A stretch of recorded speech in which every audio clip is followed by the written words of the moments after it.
Magandang araw sa inyong lahat at welcome sa aking channel. Ang bongga ni Kim Chiu at Paolo Avellino dahil ang una nilang movie na My Love Will Make You Disappear ang highest first day gross ng isang Pinoy film ngayong 2025. Noong Miyerkules sa mga regular screening ng pelikula sa Cinema 1 ng SM North EDSA kung saan halos mapuno ang sinihan.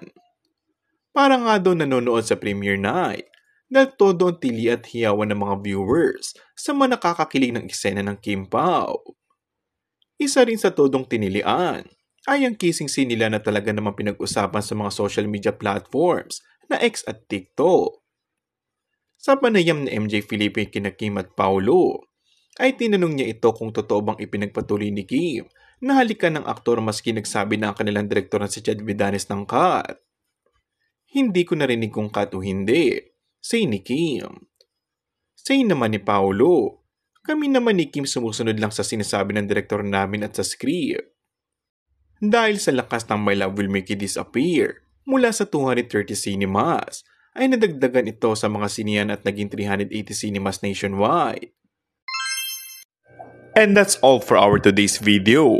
Kung bago ka lang sa aking channel ay mag-subscribe at pindutin na rin ang notification bell. Maraming salamat!